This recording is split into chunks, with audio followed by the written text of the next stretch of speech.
All right, guys, what I'm going to do is I'm going to do a mute all. You should have, I just muted everybody. You should now have the ability, if you want to talk, to unmute. Hello. Try that. There you go. Yep, I've I do.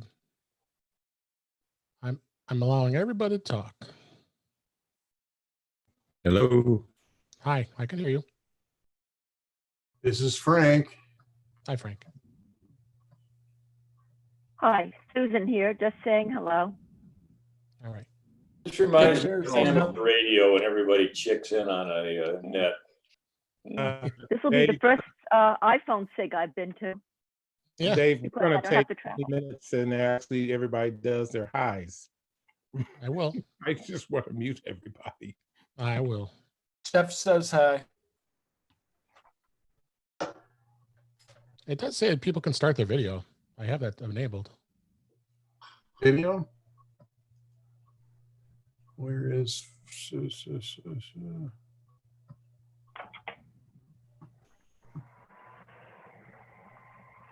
attendees don't have video though, do we? No, we Does don't. it doesn't show it? That's weird because it's checked off. All I see is the unmute button. Yeah, me too.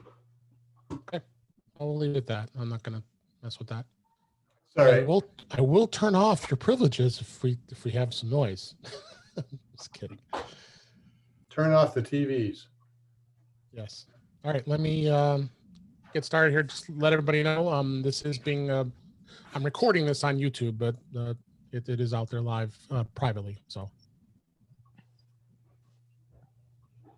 All right. Let me do housekeeping here.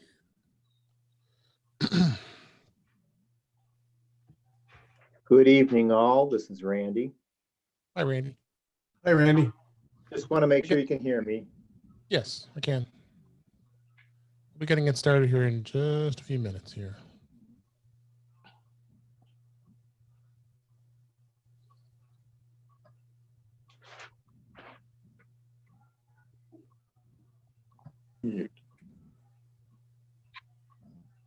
All right, guys. Okay. The only way to do this is getting everybody here. How many so far? We're now at 30. 30? Good. All right. Got that done. Keep that open.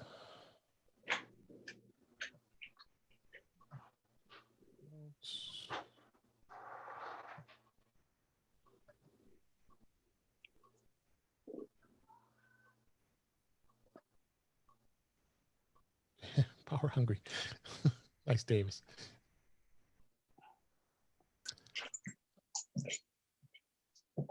I won't be talking to you other than over here. All right, I'm going to do another mute all. Okay, everybody currently is muted. So let me go ahead and share my screen here, and we're going to get started.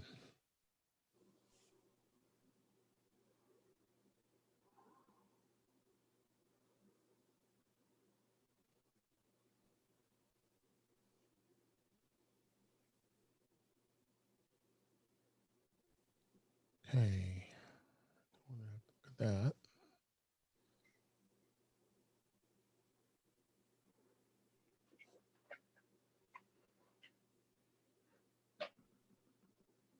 All right. Good evening, everybody. This is the iPhone SIG for this week, and I asked that I am allowing everybody to have unmute their mics, and I'm taking this as an experiment to see if this can be managed. But I ask is if you are done speaking, that you mute your mic so we don't have any noise, so it doesn't distract the presentation for today. Let me change my sharing here real quick.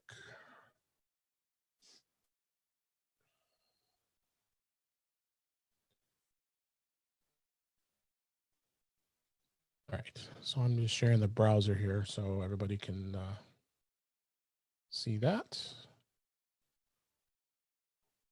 So we're going to do the same format like we do in our live SIGs. Is wanted to make it as close to what we do as possible. You're definitely going to get a lot of people here. And there are probably some people here arriving that can't unmute their mics. So I will go through that once we finish the presentation here. So some of the news that caught my eye during this time, Microsoft Word and PowerPoint for iPad is now going to be supporting split view. I'm actually going to demonstrate it a little later. On Sunday, they got the announcement that the latest suite of apps for Office for iPad, including Word, Excel, PowerPoint, notably Word and PowerPoint, can now do split view. So what that's going to allow you to do in iPad is be able to split two instances of Word by putting them side by side and being able to compare documents, which is this was long overdue. Definitely, that was for sure. As you see in this article, it does show that what it looks like and how you're able to do it. And there's PowerPoint, and then there's Word. I've tried it; it's pretty cool. We're gonna demonstrate it in a little bit here. So, any questions on that? Pages and Keynote already does that, right? I'm not sure, Frank. We should try that. We'll try that when we do the demonstration. How's that? Why don't you remind me, okay? I believe that all Apple applications do it, but I haven't verified that. Okay. All right, so next story. Apple is touting the broadcast quality of iPhone cameras as Hollywood has adapts to at-home production. American Idol actually is going to be recording their remaining episodes with only using iPhones as productions. I know Conan has been doing it while he records his show at home. It just comes to a test of how amazing the camera is on the iPhone 11 Pro that they're going to be able to do this, and it's really cool the fact that they can just take a iPhone 11 Pro with a tripod and a ring light and be able to record a show like American Idol. They've gone through some pretty amazing production by going to every single contestant's homes and setting up cameras and production crew, the whole thing, and they're of course social distancing. And I believe also WWDC, which is going to kick off next month. Talk about that in a minute. You probably can expect that there are going to be iPhone cameras playing a big role in broadcasting as well, including the keynote. So that was pretty cool. Anybody have any comments or questions on that?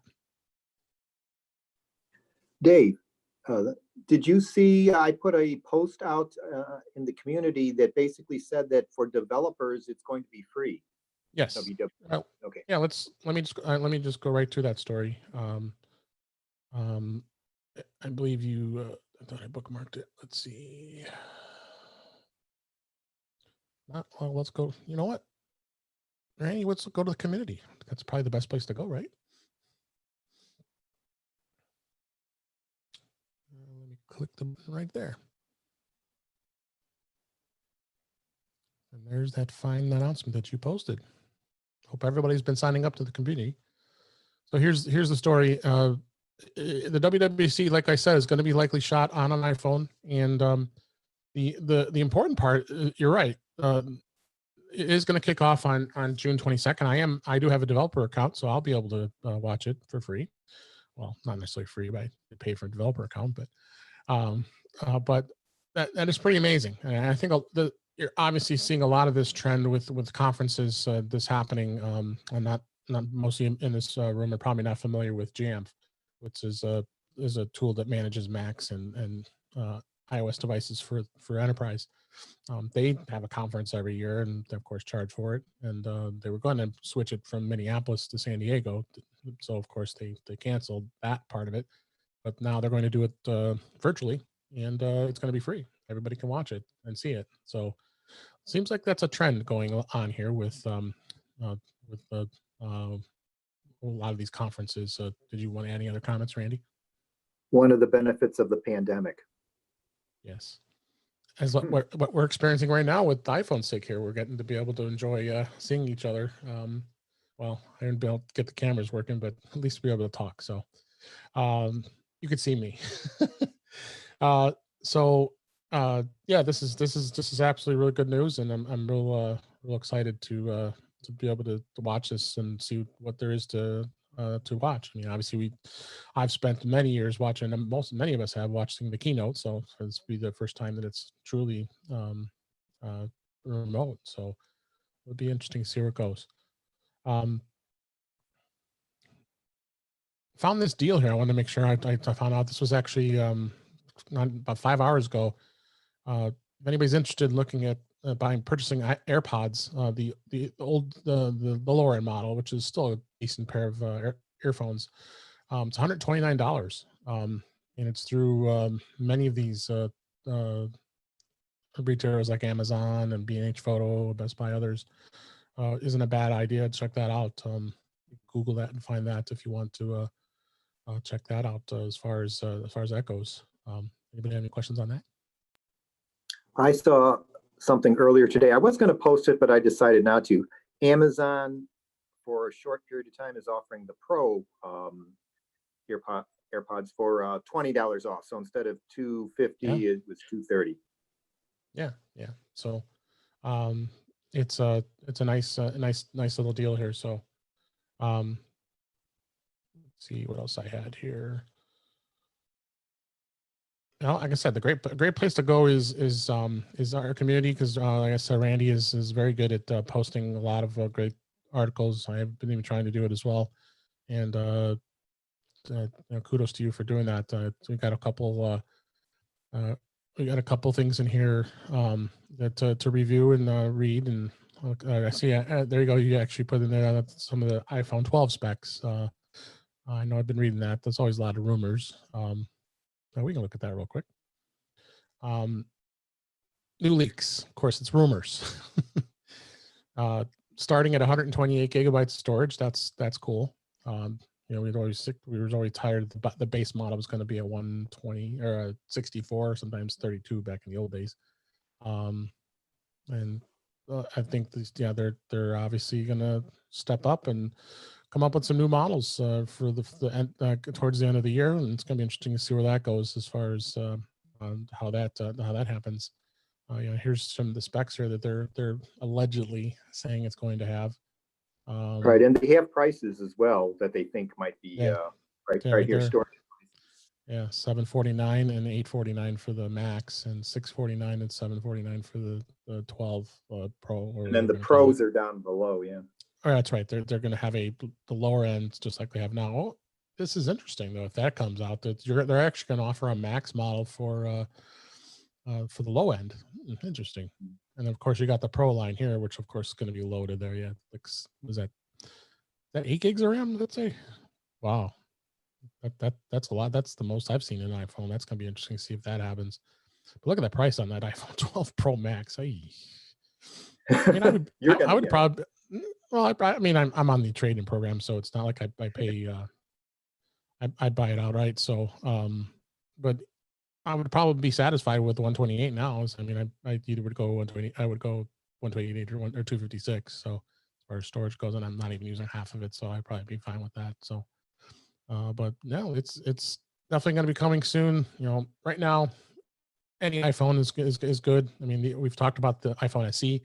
I think that's a absolutely great phone if you're in the market looking for just a low end model that's going to get you what you need. And we talked about it in other meetings that the iPhone SE is going to be perfectly fine. So,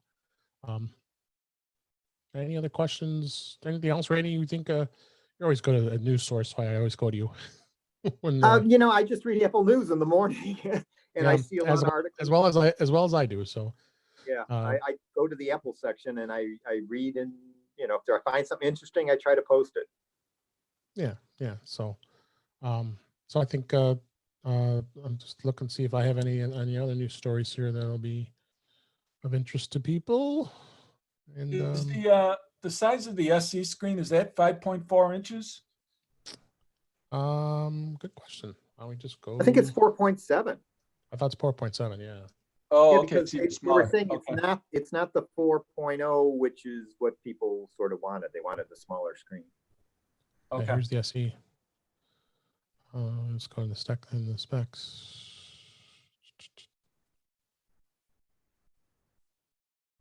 Oh, I should just went to You the, hit the buy button. yeah, I should have went to the tech specs. I'm not buying. Why specs. not? I got plenty of what I need here. Yeah, 4.7 inch. There you go. Compared to the 11. Yeah. So Okay. yeah, because it was the same size as the iPhone, because it's basically the iPhone 8 that's on steroids. Basically, that they added the faster processor and all that stuff. All right. So 4 different sizes too. Yes. All As far as 4 different sizes. of Yeah, storage. Yeah, Right. different capacities. Yep. All right. I'm gonna stop sharing here. I'm gonna check to see if anybody else has popped in here and make sure they can talk too. Oh, all right. Mr. Fairbairn, I'm going to promote you to a panelist as you popped in late. And do that.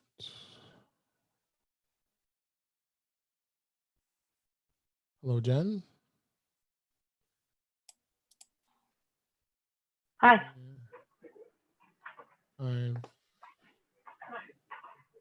Hey, Bob. Hi. Sorry I was a few minutes late. Saying hi to Okay. everybody. Hi, everybody. So, all right. So, Bob, now that I have you in the room, I can have you keep I was keep a watch on things. monitoring. I was monitoring. All right, good. So, yeah, what I actually been doing is I'm going in and it's out. I've been here for about 10 minutes, so I've watched what you've been doing. Okay, so I've made you a co-host, so you have full control. Got so you it. can go in and actually mute all. You see those buttons there. I I got was to hoping to find get I was hoping to get the video up for everybody, but for some reason it doesn't give. Even though it's checked off, it says allow participants to allow Yeah. panelists to start video. I guess you have to be a panelist to start a video. It doesn't give you the option to. Yeah. To do Well, that. So, we'll have all to right. test that offline. Yeah, I mean, if you want, as you're going, if you want to turn people's cameras on, have at it. Yeah. They don't need to see me I mean, Yeah, well, no, because you're now a co-host. arigato ne. You got it. So, all right, let's talk a little bit about the iOS beta. I know that it's not something too many people talk about as far as what's out there. I'm gonna share my phone that I have on beta right now and be able to kind of talk about a little bit of the stuff that's going on here. Let me get it shared here real quick. Can remember how to do it.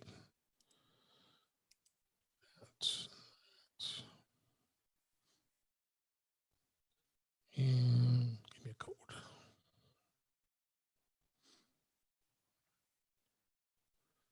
This is beta 4, isn't it?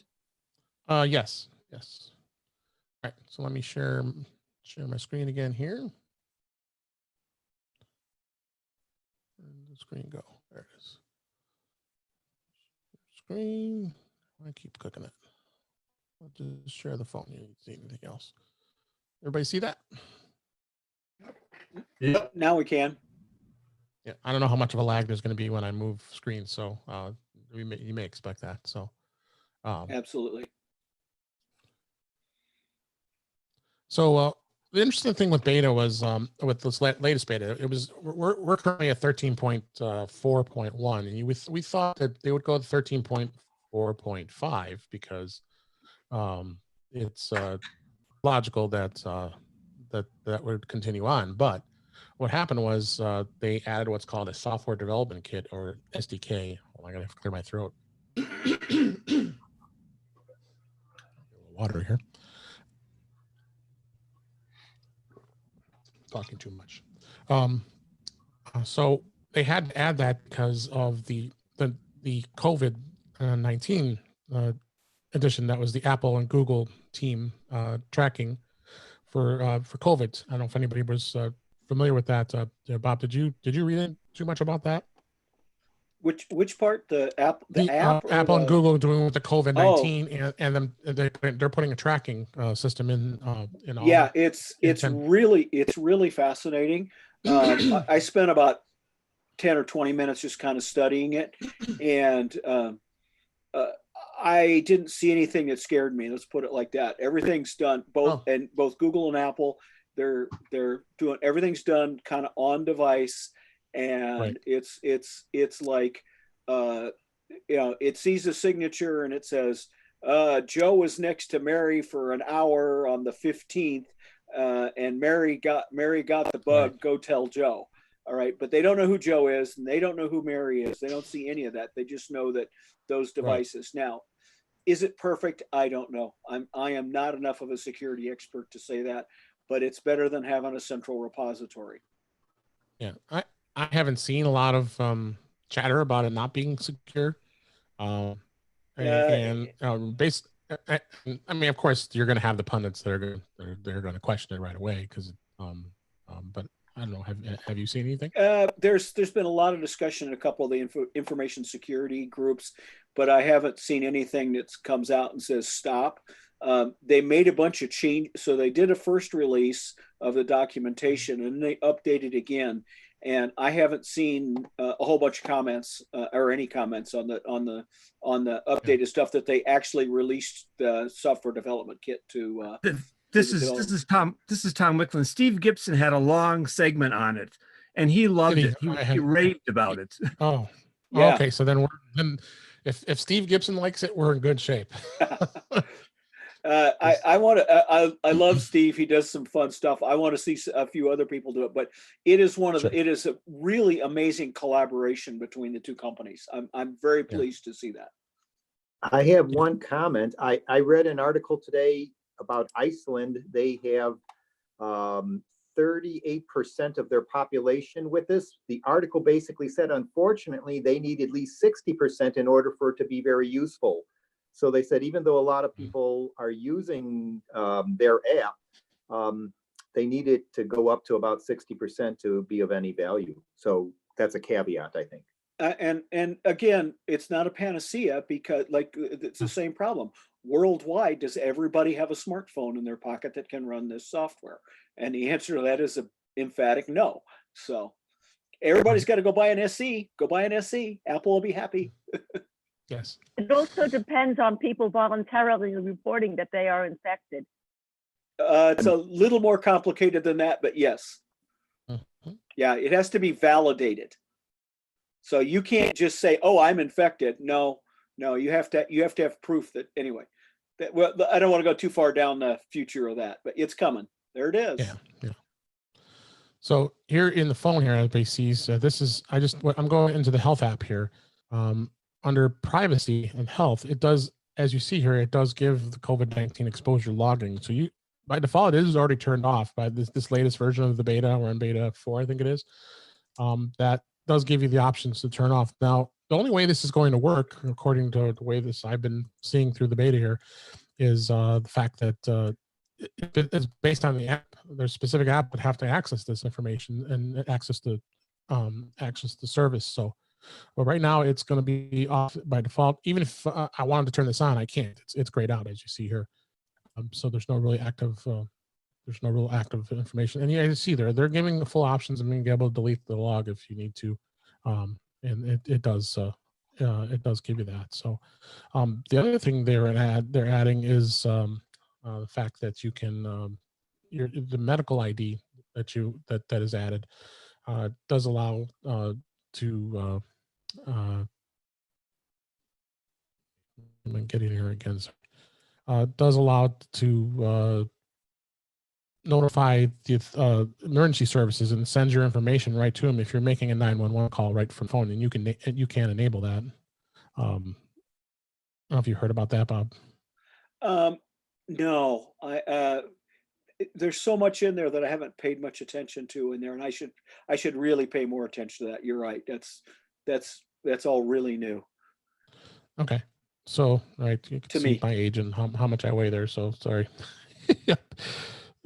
So what you can do is you actually can go in and turn on, and see at the bottom here it says shared share during emergency call.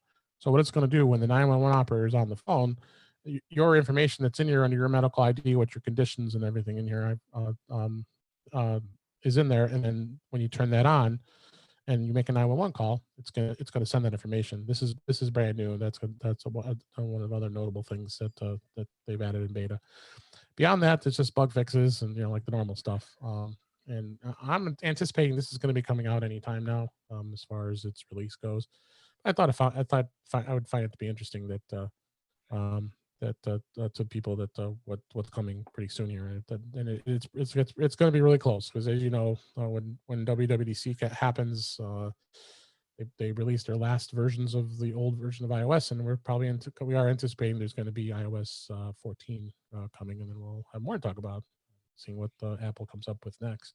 Yeah, you're right. We could be very close to they've been updating a lot. I don't know. We'll see. This is going to be real close to the last, real release of this version. Yeah. The other thing, and I know we had some discussion in the because I posted that article in the community about the Face ID and having a mask when you're wearing a mask. Well, in this version of the beta, and it looks like that's going to come forward, the fact that if you have a mask on and you wear it, and you're trying to get your Face ID to unlock it, it'll automatically see that you have a mask on, automatically go to the passcode. So then you got to put the passcode in. So they haven't come up with anything yet as far as to the Face ID being able to actually unlock with the face mask, but they did. But they did come up with, so it's a little easier to unlock if you do have a face mask on. Face ID is probably temporary because of we're going to probably go to iPrints, iID. Yeah, it's possible. Other thing that they've added is iCloud Drive sharing, which is awesome, and you actually can go in and tap in. I don't have a folder in this on this phone. So, but what you can do is you can tap and hold, even though it's not showing it here, and it'll actually give you an opportunity to tap share, and this folder will then get shared with somebody. You can just send it to them, and it gives them access to it. So just like you're doing any other file type sharing with things like Dropbox and such. Where's the share command? It's not. I don't have a folder in here on this phone, so so I can't show it to you. But when you do, that's why I started tapping this folder, because PDF experts out here. When you tap this on here, you can actually go in and share the folder by just tapping that folder, and it's supposed to be on this menu. I don't have it on here though. So that's interesting. That's good stuff. So, any other questions? Question about that? I have a Mac with Mojave because I don't want to go to Catalina and destroy my 32-bit apps. And I've been trying to do a collaboration folder with Davis, and he's able to share it, but he has Catalina, and I don't, and I cannot get. Do you know if there's dependence on the OS for that to work? More than likely, yeah. It's I hate to say it, Frank, but you're going to have to look at the apps and look hard to see, are these apps really of value to you, that you got to have them, and go back to the developer of those apps and say, why don't you have a 64-bit version? Because everything's going 64-bit on Mac. So I would say you should look at.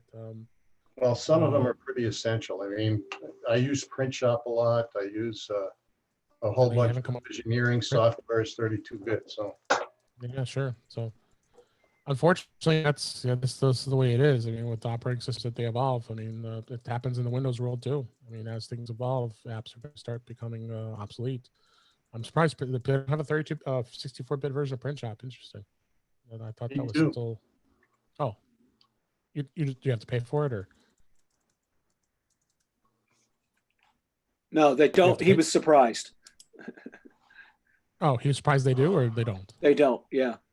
Oh. Yeah, I'm surprised they don't have it because, but then I don't know how, they don't ever have an upgrade. I don't think it's been a year or two since I went from 3 to 4. Sound like that there's close to a wind down. That print shop Yeah. is. I mean, it's a very old program. It's been around for a long time. Yeah, but it solves a lot of my problems. I hear you. I hear you. For those of you who don't know what we're talking about, this of course it relates to Mac, but in Catalina they've changed it so only 64-bit apps will work in Catalina going forward. So that's kind of the dilemma with that. So, all right, let me. I'm going to switch phones here. I'm going to go to my other phone. I'm going to talk a little about. I got a couple. I'm really got a lot of tips for you guys tonight. Let's see.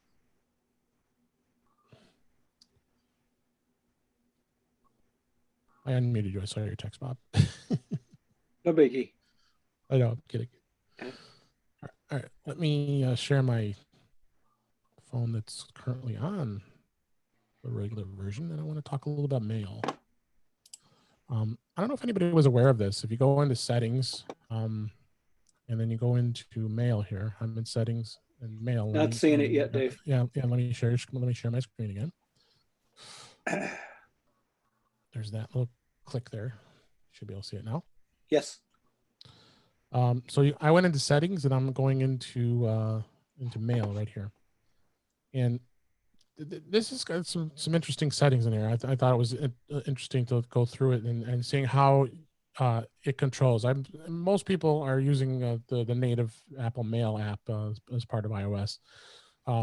So the first category here is allowing mail to access. And in Siri and search, that's important to have that. So these are all turned on by default. If you want to be able to Siri to show suggestions in the app, it'll suggest things, and you can tell Siri to open that, as well as learn from the app. And in search, it also has show and search, suggest shortcuts.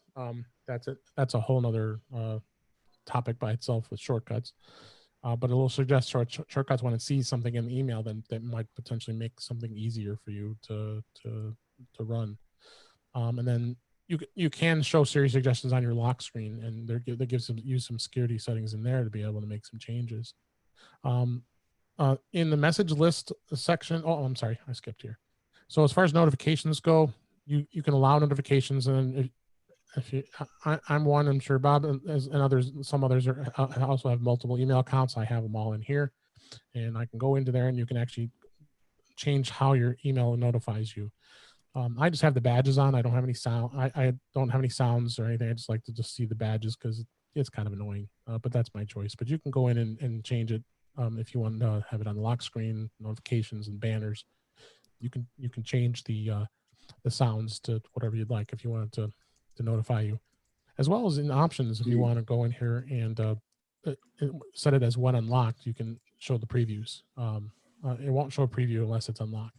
So that's important if you don't want anybody looking at any email that pops up. So, and then if you go down towards here, the bottom here, you have your favorite mailbox. That gives you the setting for that. I'll show you that in a minute. And notification grouping is automatic, and I always leave it in that setting there. Cellular data, that's your choice. I mean, it's on by default. And these days with people having unlimited data, I would think you can keep that on. It isn't a big issue.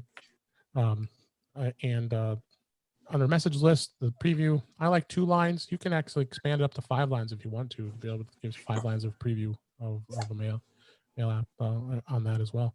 Anybody have any questions as I was going through this? No. All right, just making sure. And then under messages, you go under ask. How do we ask a question? You just speak. Hi. Oh, okay. I wrote a couple of notes and I mean questions, and they weren't answered, so I didn't know. Oh, okay. Yeah, you can go. You could do it either way. If you have any questions on this specific topic I'm speaking about right now, then you feel free to jump in and ask. But I'll have a Q&A towards the end of the session here, so we'll be able to open. Okay, just mention to people that they touch raise hand or whatever on the Zoom app. Yeah, or put something in the put something in the Q&A or in the chat. I got both open. Yeah, Bob is my guide here. He's monitoring any questions. So if you don't want to verbally ask it, you can type it in the session there, and and Bob will answer it, or he'll give it to me and I will answer it. Okay. Okay, thank you. You're welcome.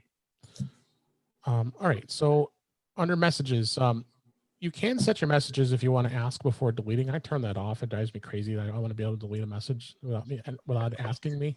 But you can turn that on. I'm not scared because if you delete it, it goes just in the deleted folder, in the trash folder. So you can go back and get it if you delete it by mistake. But why have it nagging you? You sure you want to delete that? So that's turned off. You can have remote images turned off if you don't want them to come up. But I prefer that to be on. And generally, there's no reason that there's any not having that on for security reasons. And then here, my favorite not thing to do with mail is threading. I don't like threads. Threads are a way of where it shows a thread and then it shows all the mail under it and it sorts it. It makes it impossible to find things, in my opinion. So I turn off threading. I don't like that. You can collapse red messages where it just collapses it, makes it change. And then most recent message on top, you can turn that on if you want to. And you know about threads and all that stuff is all in here as well. If you do a block a sender, if an email comes through, you can set it to leave it in the email in the mailbox, or you can move it to the trash. I probably should have this to trash because if I have a block sender, I'd rather it be in the trash than sitting in my inbox. But you can change that to anything there. And then of course in the blocked here, this also shows all the blocked phone numbers, and I'm sure everybody has a long list like I do here. And then you can add email addresses as well as phone numbers in here, and these numbers are all blocked, so they can't call or text or you'll never see them. So, and then the last part of the section of mail settings, I thought is good to know about is you can set to also always blind CC yourself. So if you're one, there's a few people like that like the fact that if it'll blind CC every time you reply to them, you may want to have record of the email each time you send something. You could turn that on. I think that's an okay setting. I don't use it. That's why I turn it off. But it does come in handy sometimes if you want to turn that on.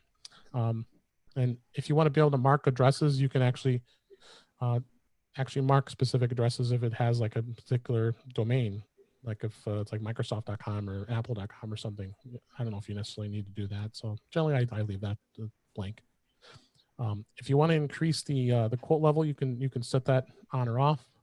It just gives an indentation of when you've forwarded or replied a message, so it doesn't stay in line. So it's a little easier to see during the replies. Include attachments with replies. You can set that. To always if you'd like. I know some people like to do that, but usually it should be set to never. You can set it to ask if you so choose. If maybe you want to have it ask you to include that. Then last thing is the default account. Like I use Gmail as my default account for my personal email, so that's how I have set it on here. But you can set any of your email accounts set to default. So, any questions about mail? I think it was good to understand what you can do in some of the advanced settings in mail to make things easier for you. So, Dave, I have a question for you. Do you keep your work email in mail, or do you use like Outlook or something? How do you separate work and home, or do you? Good question. Work tells me I have to use Outlook. Okay, that's what I figured. I do not have a choice when I use my work email. So that's why you didn't see it in there. Okay. I like Outlook. I was tempted to want to use it, but the problem is I don't want it to be combined with my personal email. And Microsoft's doing a much better job with Outlook, and Outlook, I swear, it gets updated like every other day. So yeah, that was. I was just curious because, of course, being me, myself, and I'm the IT administrator. Mm-hmm. I've been thinking about doing that because I've had trouble making silly mistakes of sending a business email to a personal, and I was debating about that. So I might just go give Outlook a try just to try that. I like it, and those who are interested in Microsoft Outlook is a great program. I can show you what it looks like as far as my work email. It does have a Face ID. So I have to have it set so it blocks. It locks the device, so I can't go in there. It takes a little getting used to, so you have to navigate like here's the inbox, and you have to go through and understand how to do that. And there's a calendar that's built into here. You can search emails right from here, the people that you work with. all that. So no, I like Outlook. If anybody is looking to switch, I mean, I might even do a session on this. I may even do the session on this on my podcast. Yeah, well, one of the things go ahead. Microsoft. Okay, so and Susan put her hand up. I guess I don't. Susan, you can just Yeah. talk. Yeah, go ahead. Go ahead, Okay, Susan. I was just waiting for a break. Yeah. I want to know, would you remind us how you add an additional account to your mail program? Sure. If one wants to add Outlook, for example, how would one go Well, that's about doing that's it? different. That's a different question, Susan. Yeah. There's Oh, okay. there's two ways. I mean, if you want to add, like I'm in settings right now, and if you want to add an account, you go under password. That's what that got confusing because it used to be Oh, it's combined. terrible. It's Yeah. horrible. Yeah. So I'm like, well, oh, that's why. Yeah, Susan, you weren't able to come see that because it makes it difficult to know. So you have to go under passwords and accounts to create an account. And Okay. see down here, you click add account, and then now it gives you the option to choose the type of email that you have. Most people would probably have, I mean, if you use Google or iCloud, you would pick that. I don't know why Yahoo and AOL are still on there, but okay. If you use Outlook.com, that's the Microsoft's email service. You can pick that. Or if you're using something like, an example is at Becky, you have your own domain, so do I. And the club uses Bluehost as our services for email and websites. I would tap other, and then I would have to know all the information, because as soon as you type in the email address and then you put the password in, it'll go to the next screen, and then it'll start asking you for what the server name is and all that stuff. Whereas when you see these choices here, it does it automatically. Like if you were to add your iCloud account, it automatically knows where to go and how to set it up. Same thing with Google. Answer your question? Yeah, pretty much. Thanks. All right. And the other side of that is, so what I want to do is I currently put my work email in Apple Mail, and I have found myself making mistakes and things getting mixed up. So what I think I'm going to do is install Microsoft Outlook on all my devices, Windows, Mac and iPad, everything, and just do my work email in Outlook. It requires I look two places, but anyway, that was my idea. Becky or Ed, I don't know who's got your hand up, but I see Ed and Becky with hands up. Yeah, I would just pass along a little tip that I learned the hard way over the weekend as I was I was just thinking about that when I started talking about this. Yep. Yeah, the thing that often happens is that if you're doing an other provider, in our case Bluehost, they may send you a little what's called a profile file. It's a configuration profile, yeah, and usually it's supposed to work, and that's why I was like, oh crud, right? So I just went and reset the password to say, I just use the. Yeah. Well, here's the gotcha thing, Dave, because after trying the information that you sent, we set up another for the program team account on mysca.org, and so I set this stuff in, and in the process of doing it, basically the process of setting it up, I thought things might be easier if I just went and used the profile.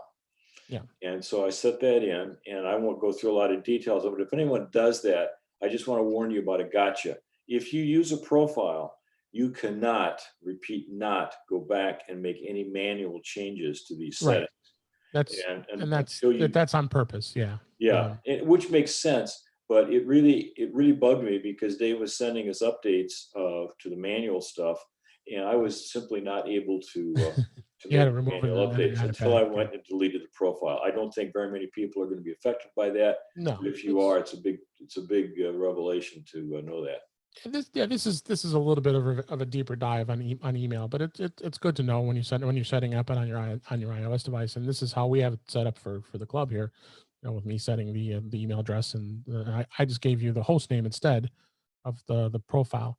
So if you actually go into settings, and I believe profiles, I don't remember, I think it's under general. Yes, so you have device management profiles, and it also adds email profiles. I don't have any of those in there. Like, this is how my work email actually sets up device management. It actually creates a device management profile. If there's any email profiles that are in there, it automatically it adds those in there as well.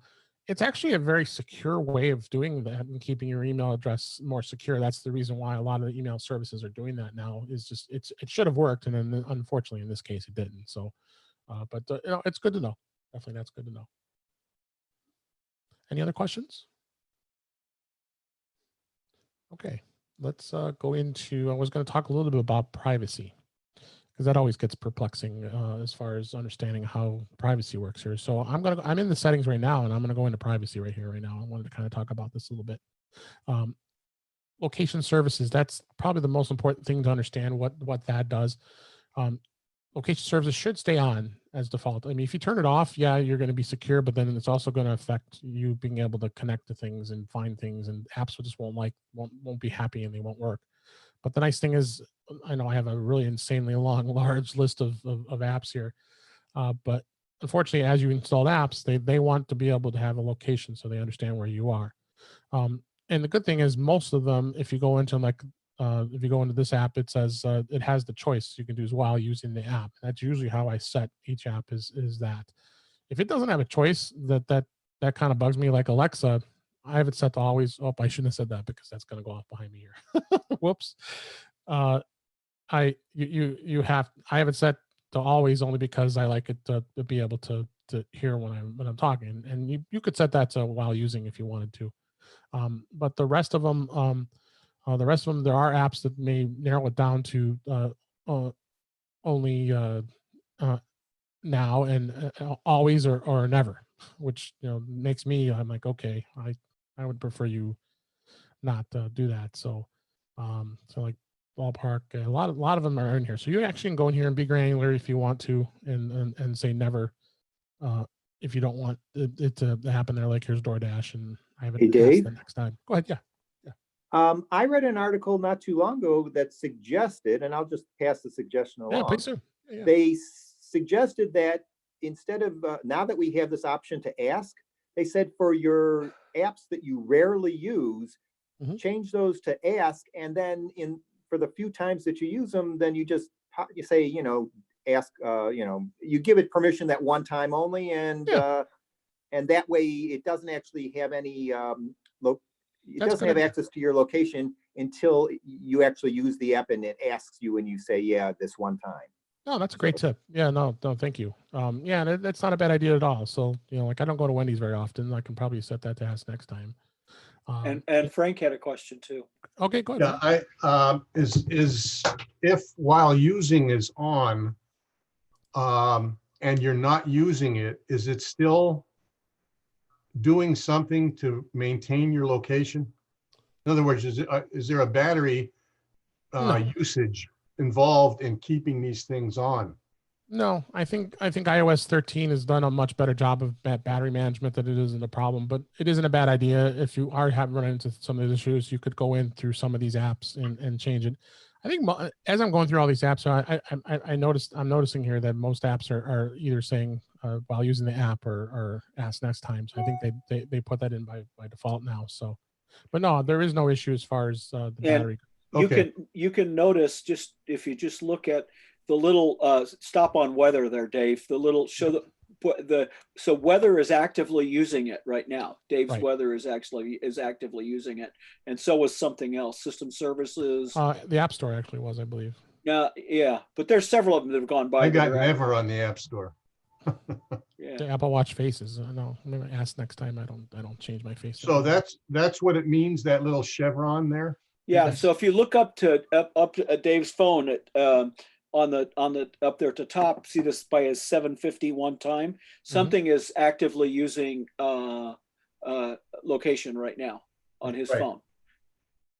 That little chevron next to the 751. Right. So if I could, and even though he's not on the App Store using the App Store, it's going. No. It's hollow. It's when it's filled in. It's still, so something is using there now. That didn't go away yet. So notice there's filled and hollow, and I forgot the difference between the two. Yeah, and maybe there isn't. Maybe I'm just. It looks filled. No. The one up at the top is not. The one by the 752 is hollow, and I forgot if there's a difference. Oh yeah. I think if it's hollow, it means it's been used in the last like 24 hours or something like that. Yeah. Right. There's something about that. So, If you scroll to the bottom of that Sure. long list, Yeah, there's the answer. there it yeah. is. Duh. There it is. Thank Yeah. you, Al. I knew it was Is there- somewhere. Question, Yes. is there any way to know whether these things retain a memory of where you've been? Depends on the app. But yes, So some they- of them might, so that's absolutely. a lack of Absolutely. privacy to some extent, or could be. could be. Apple has fairly decent review methodologies, but you're right. So we went down to the bottom here. So as you see, the hollow arrow indicates that it's an item that may receive your location under certain conditions. So it depends on the condition. So that's what it's set at right now. If oh, why stop sharing? I didn't do that. I didn't do it. I know. Maybe Reflector was not liking me being on too much. All right, hold on, guys. There we go. Weird. It's on a roll there too.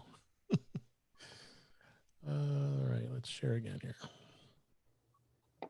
There we go. Should be able to see it now. Okay. So yeah, so if it's a full purple arrow, that means the item has recently used your location, and there's a gray one that says it has not, that an item has used your location in the last 24 hours. So this is gray. Actually, it's not purple. But it's also good to know about system services. If you go, this is scrolling all the way down the bottom. I don't think anybody is as crazy as I am, as many apps I have. Well, maybe Bob. But I'll go into system services here. And this is where you actually can granularly turn off things that you don't want. So one of the ones I turn off all the time is Apple location-based ads. I don't want these advertisers to know where I'm at. So I leave that off. But the rest of these items, you pretty much should keep them on just for the basis of location, especially emergency, finding your iPhone, the HomeKit, all that stuff. They do have product improvement items that are turned on too. So that could be what it's also doing if it's doing for locations. That doesn't bother me. It isn't a huge issue. And here's Susan. Actually, this is here is significant locations. It shows where my history of where I've been. So there you go, right there. Kind of scary. Shows last places I had been in the last. It was like going back since October last year. I was in Plano and Frisco, Texas. Yikes! I remember being there. Oh yeah, I was in Nashville. But that's your phone itself. We don't know if whoever is running your app can keep track of this. Well, that's how it gets there, by location But whether the app is getting the data and reporting it back to, yeah, that we don't know. That we don't know 100%. But I would venture to say I wouldn't worry too much if it does. Services. Yeah. Well, system services is different. But yeah, that's what we're in now. Yeah. So my understanding is that significant locations is almost entirely used by Siri and the services that run under it, whether it's voice or not. that's right. That's good. Yeah, that's right. Thank you. That makes sense. Makes total sense. All right. Anybody else have any other questions about privacy, location services? Like I said, don't turn it off. You need to have it on. I know. There's some interesting upsides to location services, and I'll explain one of them and it's please. a little bit of an upside or a downside. So we've been buying our groceries by pickup at Walmart. So Linda goes in, my wife goes in and creates an order, and they send you a message in the app that your order's ready to pick up, and you say, I'm on the way, and you just kind of leave the app there, okay? And when you arrive, the app automatically informs them that you're there, and then the person brings your groceries out. So there's some cool things about that, okay? Now there may or may not be some downsides, but that's one of the cool things about letting location services do its job. Yeah, absolutely. And I honestly am not worried about the privacy. I think Apple does a fairly good job of keeping us secure. So I'm not too worried about it. Any other questions? Plus you can control what apps have access to it and which ones don't, you know? Right. Yes, So- I agree, Randy. 100%. Yep. You have control. That's why I wanted to go through this and show everybody. All right. Let me move to the iPad. See, I'm going to be doing some navigation here. Let me stop sharing.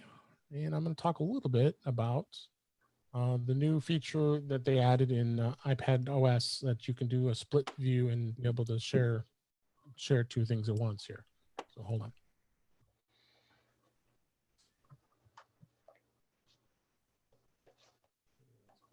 Go into sharing here. Hold on. First, I have the iPad over far to my right here.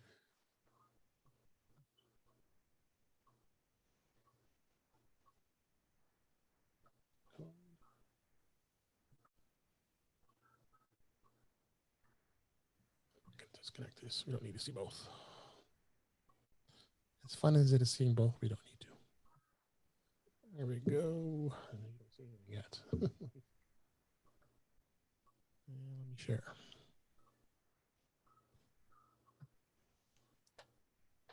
That. All right. Everybody see that? Okay. Good. Okay. So what I've got is I've opened up a Word document. Let me just go back. I'll just do it again. So I've got Word here. I've got Word sitting down in the system tray on the iPad here on the far right here, on the tray, not system tray. So I'm launching that. So I've got a brochure I'm starting to work on here.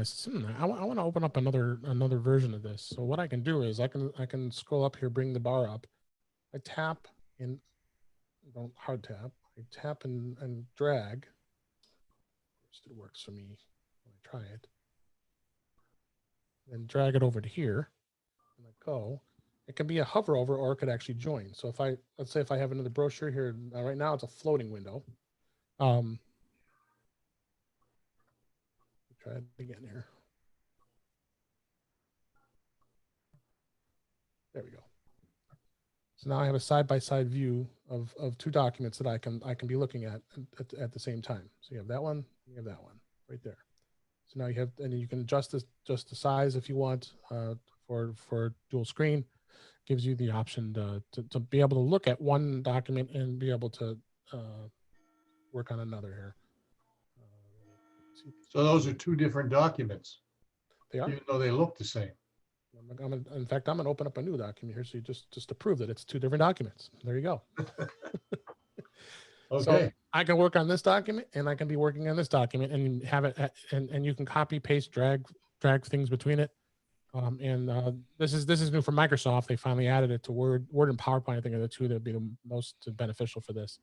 But this is the split screen, and then you could also add a third if you wanted to. Then that's like a hover over what I just did. Like if I brought this over, well, that switched it, but I believe you can do that. Yeah. So then I have a third one here too as well. If you really want to get multitasking talented, then be able to look at that as well for split screen. But the split screen is really cool. I think it's a great idea, and pull that out there, and gives you a lot of benefits as far as of being able to multitask on an iPad. And not everybody has an iPad that does that wants to do that, but I don't think it's a bad. Go ahead. Would you see if Keynote and Pages do that? Sure. Let's try Pages. Open up a document.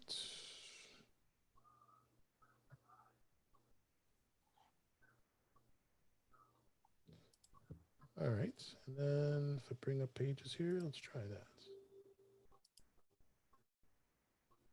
It sure does.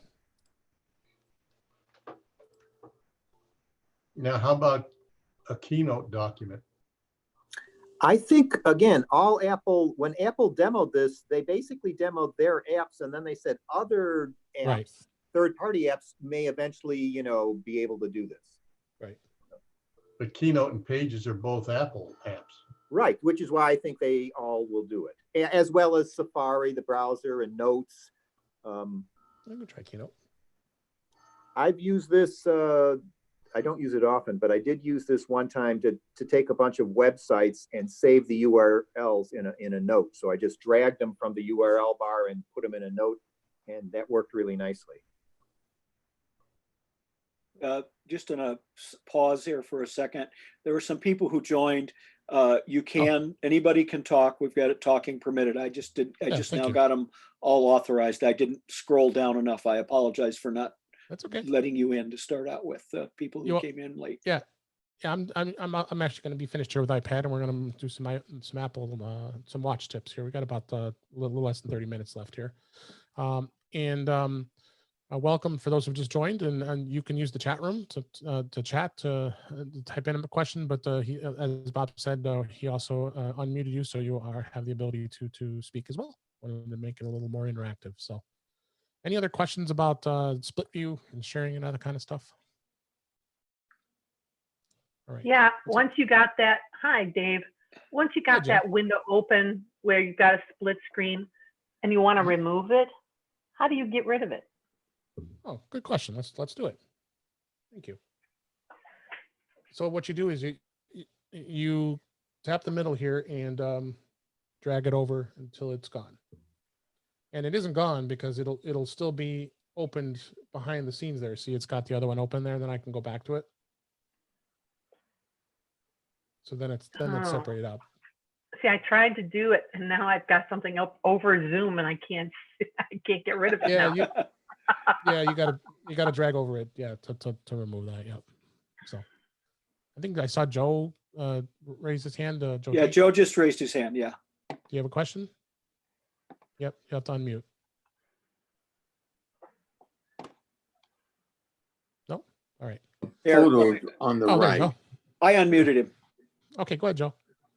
I use split screen all the time. I use photos on the right, and then email or messages on the left. And it's really easy to transfer. But my question is, my iPad Pro will not copy and paste to between that and my iPhone 10. It'll go one way, but not the other. And I've checked connections and I don't know what to do. Are you trying to do it through AirDrop, like dropping photos between the devices, or? No, I just mentioned the photos because that's how I use it. No, just text. I can do text between my old iPad Pro and my iPhone, but my new iPad Pro doesn't. It doesn't connect. You have to be on the same Wi-Fi network, and you have to have Bluetooth on in order for that to work. I sometimes have Bluetooth off, so make sure you have Bluetooth on that newer device. Oh, both are Bluetooth on and on the same network. And it's interesting, I can do it from the iPhone to the new iPad Pro, the 12.9, but I cannot do it the other way. Is this a 2020 iPad Pro or the 2018? It's a 2018. Okay, I'll test it and see at home here, because I think I've done it both ways on my devices, but I'll test it at home later, and if I figure anything out, I'll ping you. Thank you. Yeah, no problem. All right, if anything, put a topic in the community. Yeah, please. I didn't know you could go between devices. Can you explain the basic technique, assuming it'll work from phone to iPad? Is that neat? I'm going to post something on this, definitely. Apple has a Sorry. Hold on. Go ahead, Randy. I was going to say, I read an article about this when it came out. Well, actually, I read an article about this a few months ago. It came out a couple OS releases ago. It's called Connectivity. Apple's got a fantastic document, and I will post that in the community, explaining how this all works for those who want to look at that. For the sake of time here, that'd be great. Yeah. Okay, let me stop sharing here. I'm going to do a couple of Apple Watch tips. So I've gone through the whole gamut this session here: iPhone, iPad, now the Apple Watch here. Well, this one's going to be challenging. I'm switching cameras, and I'm going to put my watch under the camera and see if I can pull this off here. So let's see what we can do.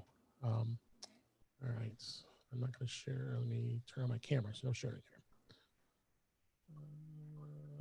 Switch to this camera. Everybody see that? Mm-hmm. All right, let's spotlight my camera here. Okay, so a couple tips here. This is the when you push the dial here, you have two choices as far as how it can look. You have the grid view, and then you have the list view. I like the list view. This is the grid view. So then, of course, you have all the apps here that you can access just by scrolling through. But I kind of like the grid list view because it's a little easier to thumb through here and actually go through and be able to change that. So, and then, but if you want to be able to organize them, you got to be back in the grid view here. So if you tap, you can tap and hold these apps that are a little hard to move around and see how it's easy to move these around, and you can organize them and then see what happened. Also, I tapped, they're wiggling right now. So let's say I wanted to delete one of these apps, I can. All I do is just with these small buttons here, you tap it, and then I'm just going to delete this just to show that we can do this. And it's you tap delete, and then the app disappears. So it gives you a little easier way of controlling how to access these apps. You also can do this on the iPhone if you wanted to. The iPhone also has accessibility for all the apps too, if you want to do that as well. I wanted to show you a little bit with messages. If I go into messages here, I have a message here, and say I want to come back and access this. I just want to tap it. I can go back, and actually this is a tap back, so I can heart this, thumbs up this just by just touching it, because you also have the option of doing it if you tap and hold. You can get this menu up as well and be able to do things like reply or and get details. You can share your location, then you can change the language, so you have that option as well. And thought that's pretty cool to have. Let's see what else we got here. This is my favorite. If you swipe up on the menu here, and you notice this button here, I can tap this right now, and it actually shows. It's actually telling me where my iPhone is. So it's like a quick locator. I'm sure many of us have used that. Let me put my iPhone here too, so you can kind of see what it does here. You also can tap and hold this. See what it's doing now? Not only is it pinging it, it flashes it, and it keeps. So if I do that again. So if you're hearing it very faintly, but you're in the room, it'll actually flash it too. So I think that's pretty cool, being able to find that. I don't know if anybody knew that.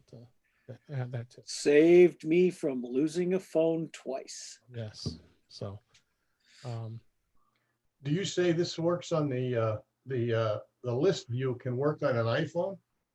Well, no, this is the list view is on the Apple Watch.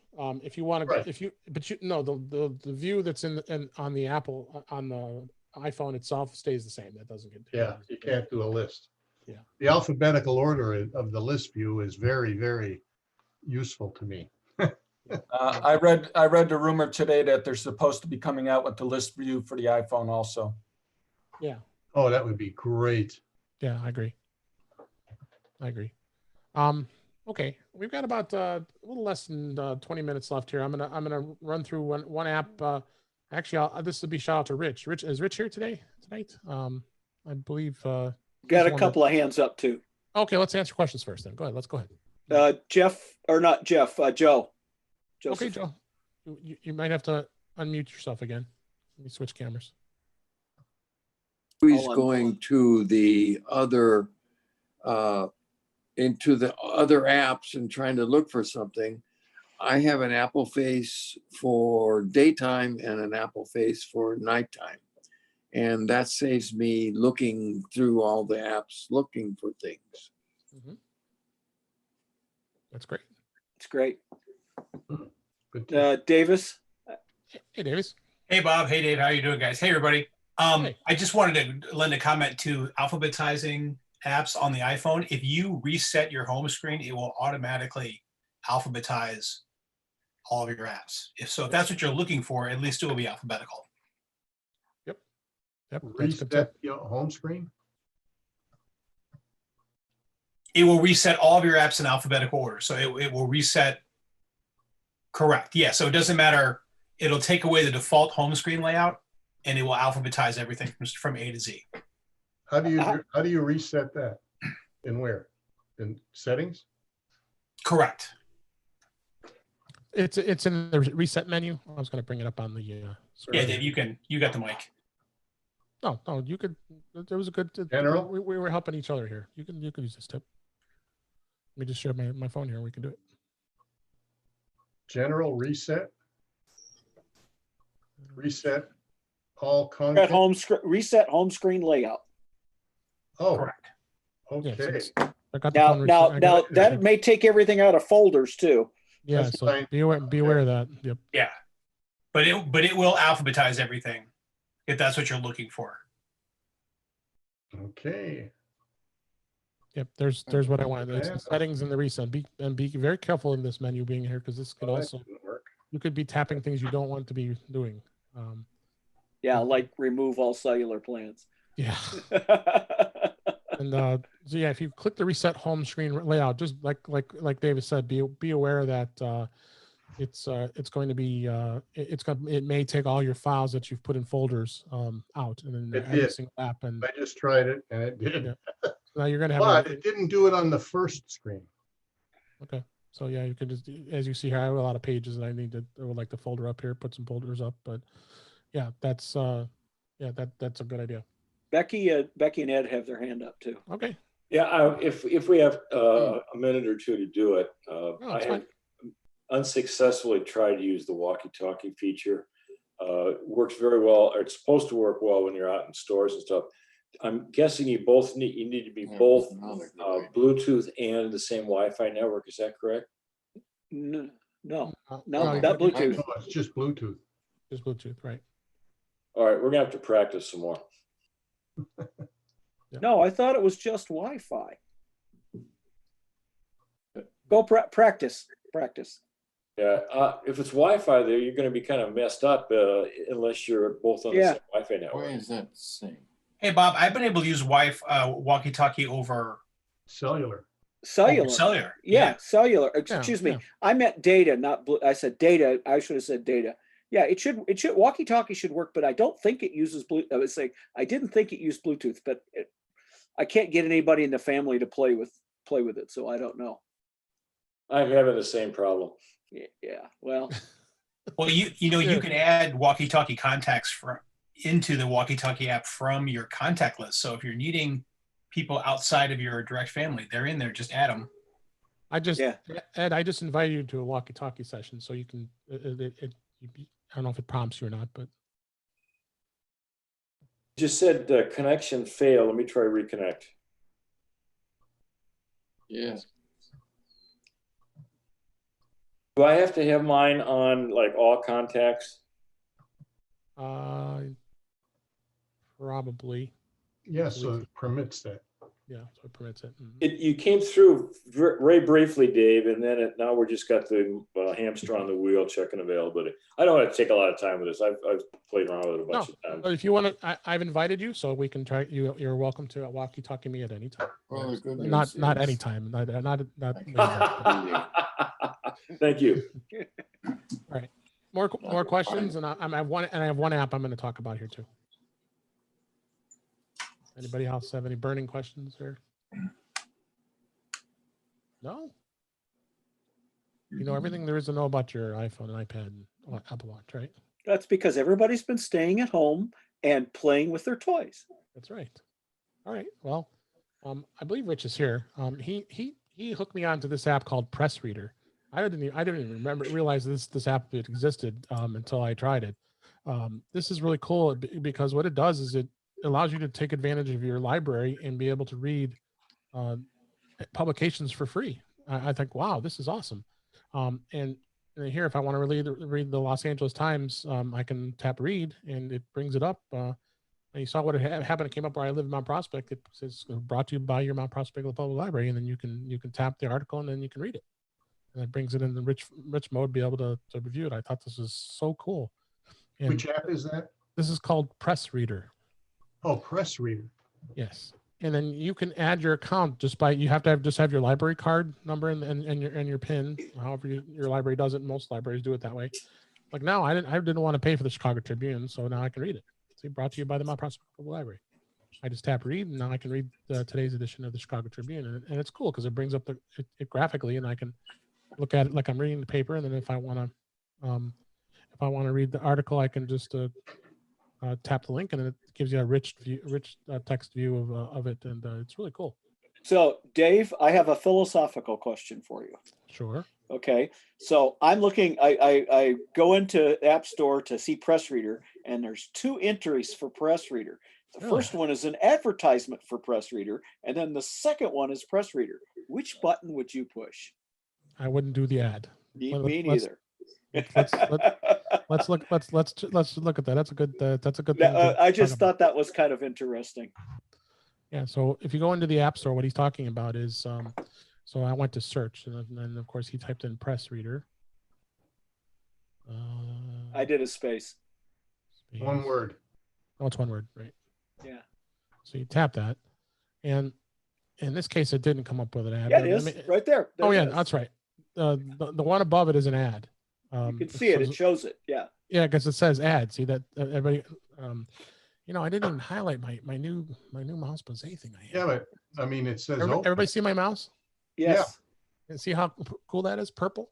No, all we got is a cursor, a regular cursor. Oh, really? That is cool. How about that? Can you see it magnified? How'd you get a mouse up there with the keyboard? No, there's an app. Do people see that when I magnify it? Whoop.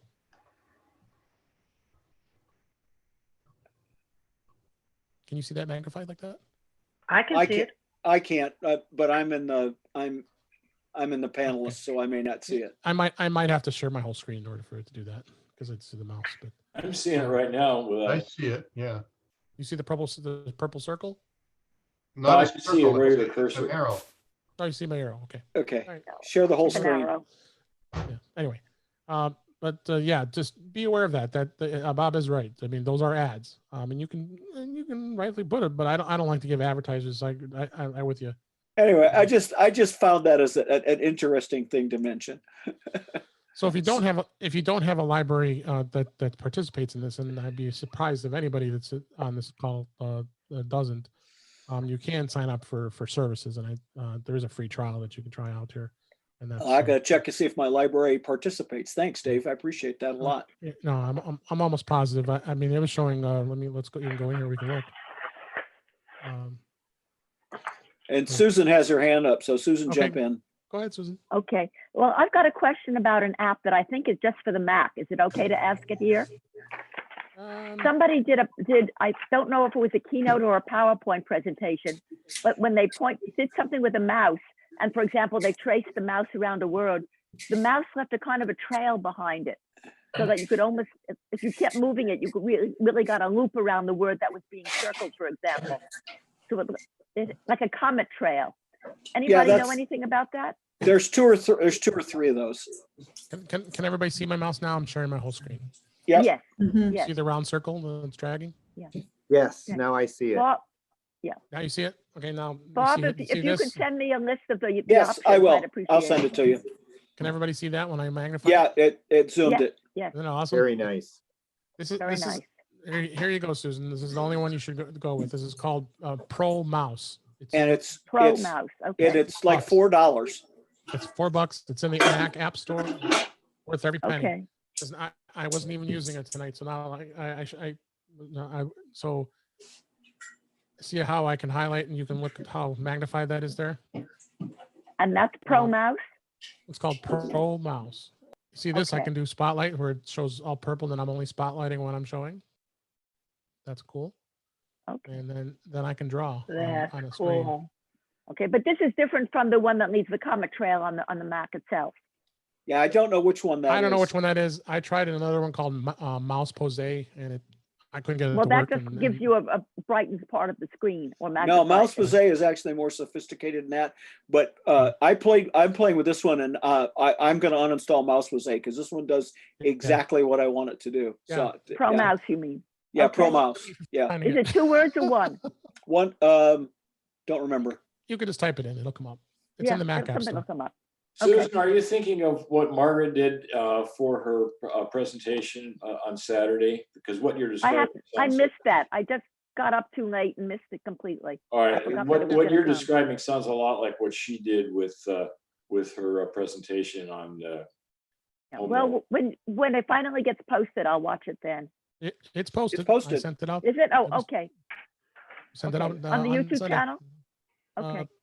All you gotta do is go to the email I sent to everybody. Hey, Dave, I've got a comment. Yes. I posted Apple's support document on Walkie Talkie on the community forum. I found it and posted it. It's got all the information about the requirements. It uses FaceTime, so you've got to have FaceTime set up. There you it go. says, there you and it's all out there. So anybody who's interested, there's a There you go. document. He's the Thank you man. very much, Randy. Appreciate it. No This is why problem. that's the beauty of this community and having this set up, because now we got information right there. And Randy, you're so great. And it stays there. It doesn't get lost in email. I love it.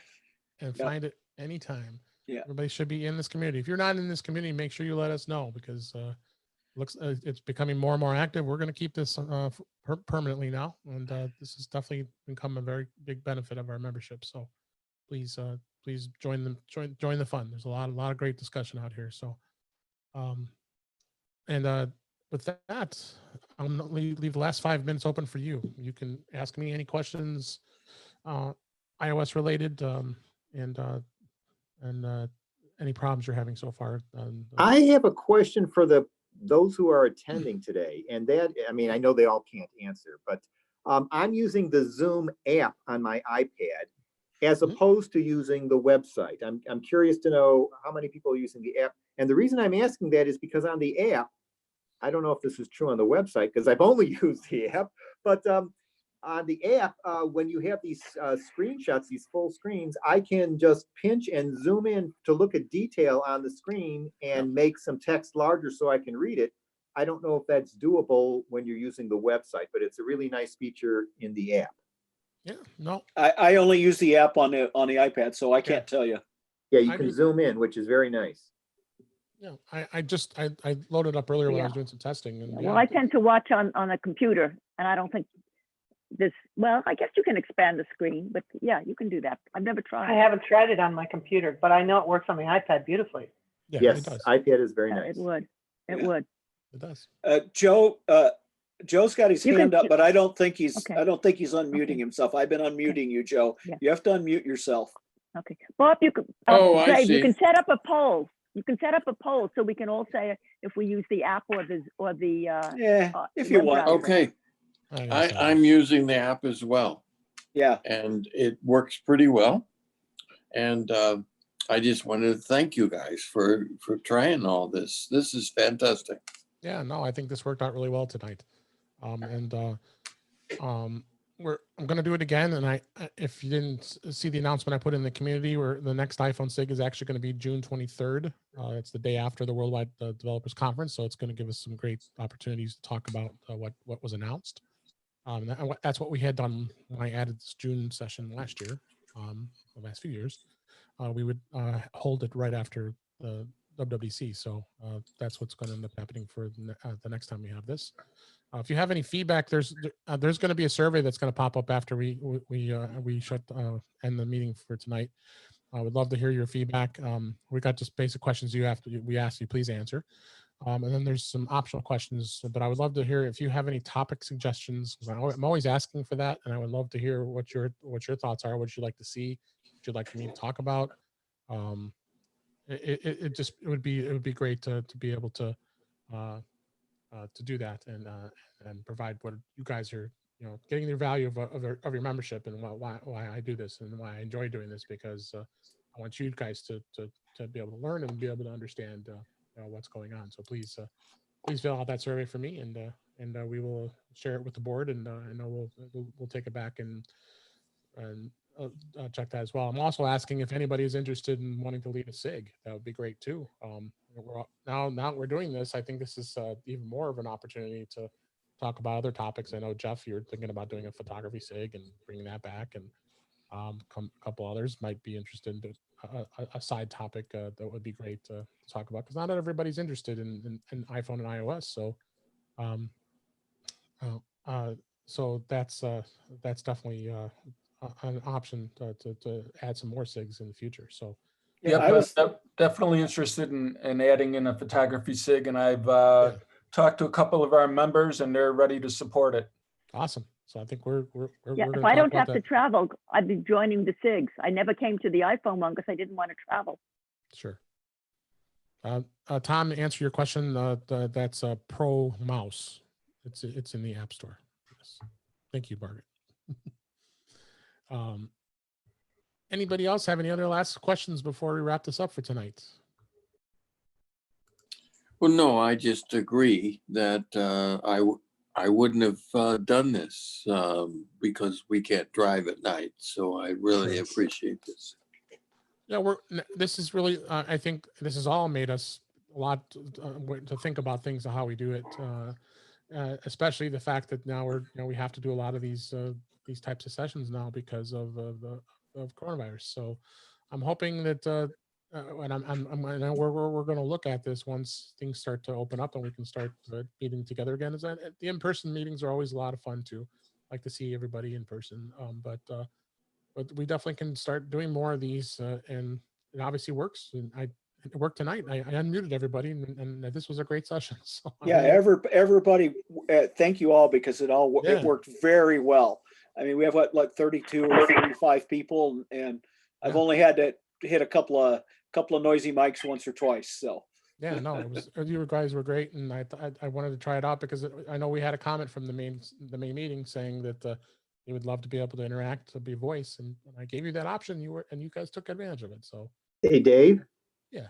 I just have a comment. I don't know how many people are going to know what I'm referring to, but I didn't hear any flushing toilets in the background.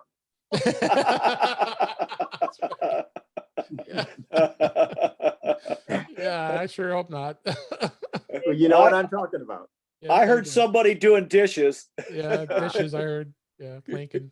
Yeah. Talking. My first SIG because I can't travel on a weeknight, and Okay. so I appreciate you opening this up.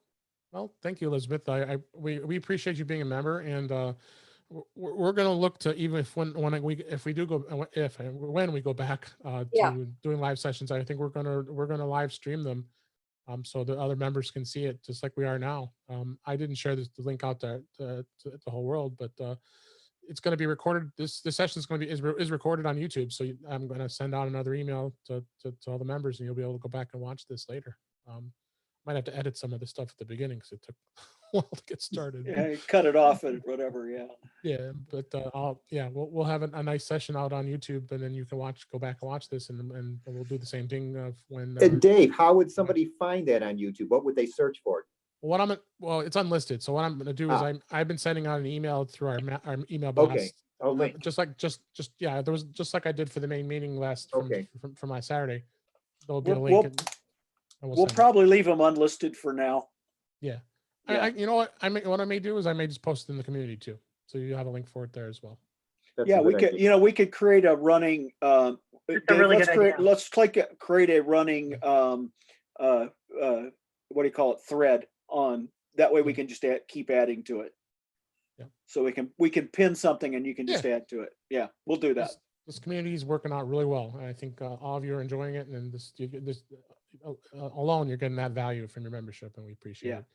But again, when the survey comes up, please fill that out for us, and we would love to hear your feedback. And like I said, I always have a tough time. I have challenged to come up with topics, and I love to hear from you. If something that's been interest of you, we can come up with something, and then the next time we meet here, I will definitely put it as part of some of the sessions. So, any other last questions before I wrap it up?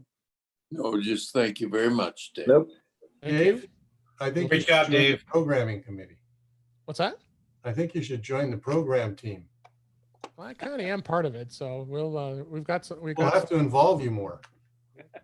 Thank you, He's Dave. involved. Thank you, Dave. Thanks, everybody. You guys can go. Thank you. Thanks, Dave. Thank you. Thank you, Frank, Dave. Frank, you missed our meeting on yesterday, so I was there. I know you were there, and I didn't know there was a meeting. Okay. All right, guys. You have to look on Thanks. Slack, Frank. You Thanks, have to look on everybody. Slack. Thanks for being Bye. here. An email, will you? Slack. Bye. All right. Bye. Bye.